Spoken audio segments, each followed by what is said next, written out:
Hey boos, in this video, I give commentary based on my opinion. Nothing is to be taken as factual.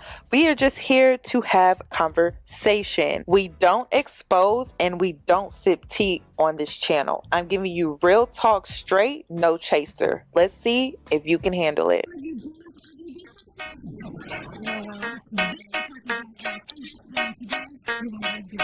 Cause I'm a boss.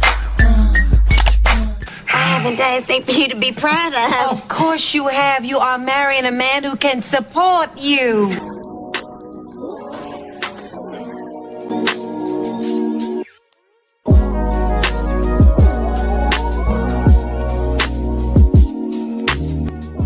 I have beautiful children. How many?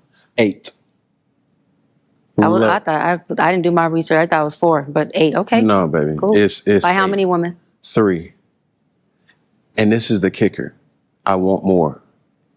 Now, By multiple women? What's the intent? I I'm just saying want God about to your bring wife. him. I just want God to bring him. Hi ladies, it's Yanie and I'm back with another video. In today's video, I wanted to talk about Cam Newton's recent podcast episode titled Women's Expectations and Low Functioning Men, Dating and Marriage Truth Bombs. So I wanted to get into this episode because he openly admitted that he doesn't want to get married, but he definitely wants more kids. And I thought that this episode was very interesting because he brought on a psychologist by the name of Dr. Cheyenne Bryant, and they had a discussion about women's expectations and low functioning men and just dating and marriage overall. And it was very clear that Cam was intimidated by her because there were times where he tried to manipulate her, taking something that she said and rewording it and then feeding it back to her. And of course, she was able to read through that. He also did a lot of deflection throughout this entire interview,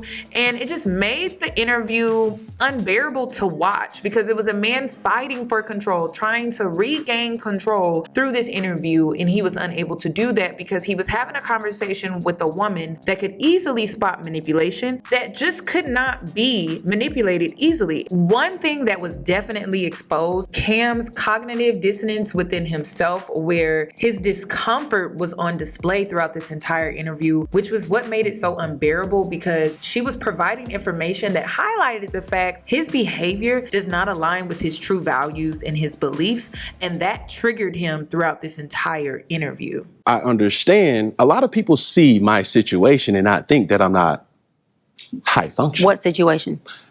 See my situation? That's a very vague question, and it's for you What to situation are you referring to that they're looking at and thinking is not high function? Just my life. Your life entirely, or your life in relationships?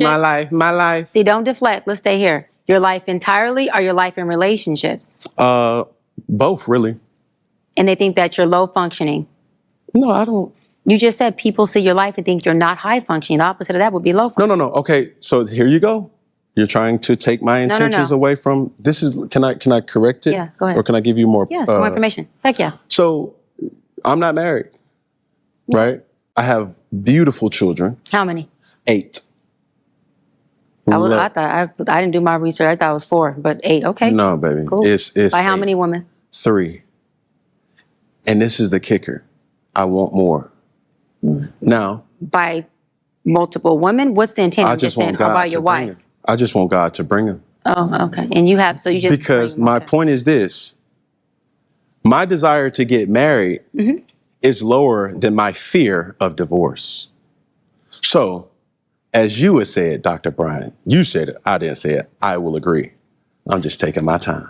Cam did not prepare for this interview at all, and that was clear throughout this entire interview because he really thought he was going to be able to sit down with a psychologist expert that's been doing this for over a decade, and he was going to smooth talk her, give her a little bit of lip service, and she was going to buy into his charm. And see, that is what he's used to. He's intimidated by her. He feels small in front of her because he can't control her. He can't manipulate her with words. And that's what made this interview unbearable to watch, because he was super uncomfortable. And this is the conversation that he really needed to have, because it's clear he's not in therapy. He probably refuses to go to therapy because he doesn't see anything wrong with his behavior. And it wasn't until he did this interview without doing the proper research on who this woman actually is, and now he looks like a fool on his platform. And if you go to his comment section on his YouTube channel, you will see the comments, and you will see it did not go over well with his audience because it made him look bad. You're not taking your time. I am, though. You're being very action-based. You're not taking your time.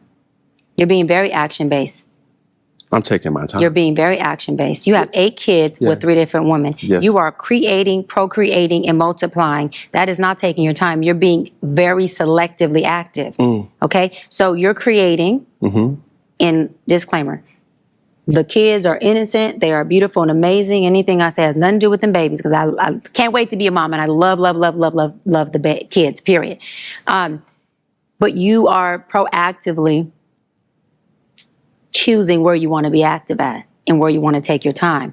You want to take your time in having a wife because of your own fears. I've already mentioned on my platform that Cam Newton has commitment phobia and that he's not going to marry Jasmine Brown. And honestly, I don't think Jasmine Brown signed up for a marriage. I believe she signed up for a child and money, and that was it. My issue with that isn't that she made that choice for herself. My issue is that she's wanting to repackage and sell it back to women, even though she's getting the shortest end of the stick within the situation. Even though money is being provided, she's still getting the shortest end of the stick. What does a submissive woman do for her man? Everything. Packing his bag, unpacking his bag, all the things that he wants, and pretty much read his mind. My love is my superpower. If I love you, I can heal you. I love to see him eating the meal that I cook. I love seeing him sleep easy. Every night, like clockwork, I scratch this man's back to sleep. And Cam has sold it to her through smooth talking and has packaged it up to her to make it seem like she's in a better position than most women. And it's because Cam has an interesting way of giving that lip service and making it sound appealing regarding the arrangement that he wants to have with women, but he doesn't want to fully commit because he has a fear of commitment. So he's going to present it to women as if they are benefiting 100%, but really he's allowing his fear to take over so that he can remain selfish and get everything that he wants. And then the women in the situation always get the shortest end of the stick. And yes, he has to manipulate women in order to get his way, because if he doesn't, they're going to be aware of the fact that, well, it seems like I'm giving more in this situation than you are. But because he has money, a lot of women are blinded by that. And so he gets away with it. But one thing that I want to highlight is not that he doesn't want to be there when it comes to commitment. He wants all of his needs to be met while not being there fully committed and not wanting to be there emotionally for the woman, which is why I had an issue with the way Jasmine was wanting to repackage her arrangement that she has with Cam Newton to try to sell it back to women as if she's winning, when really she's not. She's just a woman who got manipulated by a man who has money and commitment issues, and Dr. Bryant exposed that in this interview. Say this with all respect and love, what I'm about to say next, okay, Cam? But you will selfishly create broken families, even if you're in their life and you're a proactive father, and I believe you're an amazing daddy. I can only imagine with just your presence and knowing you thus far. But these families are still broken. Every child cannot have Papa in the house with them. So some child, if not all, will end up with some kind of deficit without daddy being there. Now, you chose to do that. I'm not saying you sat there and woke up one morning and said, I want to be selfish today, so I'm going to go make a baby. Not saying that at all. But those are selfish acts at the expense of your fear. So at what point do you feel the fear, do it anyways? And yeah, that is a low functioning behavior. To say that I am going to create these homes. Oh, let me go better. I'm going to build these houses and put kids and these beautiful women and kids in them, but I ain't going to create a home in them. I'm going to wait till I dissipate my fear to find a wife where I'm still going to be fearful with, because there's no such thing as not having some type of nerve or some type of feeling behind marrying somebody who you're spending your life with. And then I'm going to build a home with her while all these other beautiful babies have houses. That's completely unfair and it's selfish. Just tell me when I can solve. Yeah, almost. That's completely unfair and that's selfish. And so, yes, you're taking your time in this department, but you're not taking your time in this department, which means you're compartmentalizing. And compartmentalizing never works. Compartmentalizing hurts everybody involved. Everybody who's in this box and that box and this box and that box and this box. And then here you go over here trying to figure out what box you're going to feed or entertain or do. Then you're looking outside to figure out who's your next victim to put in the box. It's unhealthy. And it's a huge dysfunction within our Black community that I truly believe personally, statistically, mental health wise, and community wise, that Black men would stop. Black men will what?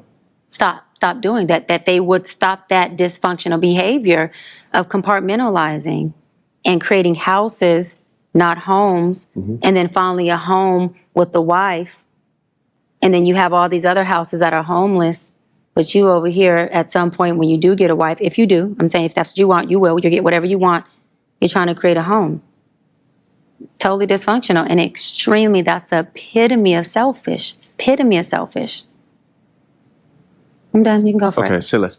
All right, so what identifies as a broken home? What you have going on with these, whoever you're not in the house with is a broken home. It's called a blended family. It's called a blended family. That means? That the family is blended. So blended So means, blended means broken? Yeah. Okay. So the guy that you were entertaining, you would go as low as 26. That I would entertain? Yes. Got it. Okay. And as high as what age? Whatever man that doesn't have kids. As high as? Whoever doesn't have kids, whatever age he is with no kids. I just. No, that's the age. I'm saying I don't have an age range as far as how old. If he has no kids, So your he's a candidate. non-negotiable is a person who does not have children. My non-negotiable is a person with kids. But yes, I get how you're saying it. Yes. So you cannot date a person. You cannot be with a person. I can, but I'm choosing not to. So I can be with anyone, but I'm choosing not to. You're. I gotta correct it. It's my narrative, Cam. You're I like can, jumping in, jumping out. It's either. Cam, no, it's not. I can't. There's no such thing. I can date whoever I want. I am definitely well equipped to do so.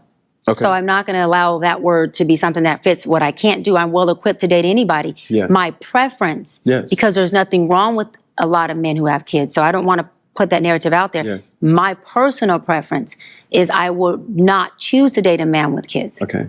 Yes. So you're dating a man with kids. Just a scenario. Oh, okay. Got it. Yes. You're dating a man with kids. Yes. So you've identified that that's a broken home from the jump. With your verbiage of blended family means broken. I've identified that I'm dating a broken man who is creating who he is, because we could teach what we know, we create who we are. And so broken people create brokenness, whether it's through a child, whether it's through a relationship, whether it's through themselves. It doesn't have to be a beautiful baby, but you're creating brokenness. And broken people can come from married households. I'm not saying that a two-parent household can't create the result of a child who then has brokenness and creates broken blended families everywhere. I'm not negating that. That's not my point. No, I know. I'm making that point. But yes. But my point. My answer is I not only identified that those homes are houses without a home because he's not in them, Yeah. but also that he's a broken man. Did you see how Cam was trying to manipulate her with her stance? He tried to reword it and feed it back to her. That he tried to create a false narrative to fit his narrative that he was trying to push onto her. And then you wonder why. Jazzy, watch Jazzy, how her brand has changed drastically since dating Cam. And it's because he manipulates her through conversation. I scratch this man's back to sleep. And I know when he's asleep because I can tell when his breathing changes. And some people might think that's psychotic. Stop doing this. Pick-me's are women who try to do everything right just so a man can choose me. Yeah, cut that shit out. Because I'm going to keep it real with you. Men already know what they want in a woman and who they want. But if you're so nurturing and you're an asset, and it's not you, they'll never tell you to stop doing what you're doing because it's beneficial. The only difference is Dr. Bryant isn't easy to manipulate because she's very strong-minded. She's very much aware of herself, self-assured, self-validating, and Jasmine probably is the opposite of that. But you're going to be with a broken man. No, I won't. I just said I wouldn't be with a man. I wouldn't be with a broken man who has multiple kids. I will No, not multiple. I'm talking a kid. It doesn't matter. So you're not going to date a man with children. No, but let me clear this up because you said I won't date a broken man. That's not what I said. No, I said, are you, listen to what I'm saying. I heard you. Doc. Let me answer it. Hold on. We all have a level of brokenness. So will I date a broken man? Yes. Am I going to date a certain type of brokenness? No. Of course you're not. And that type of brokenness is a man who has kids outside of me isn't something that's conducive for what I want forever. But will you date him? No. So that goes to my point. I'm trying to ask a question. You have two different men right here. One man who has... I will not date a man with kids. Okay, that's all I'm asking. Yes.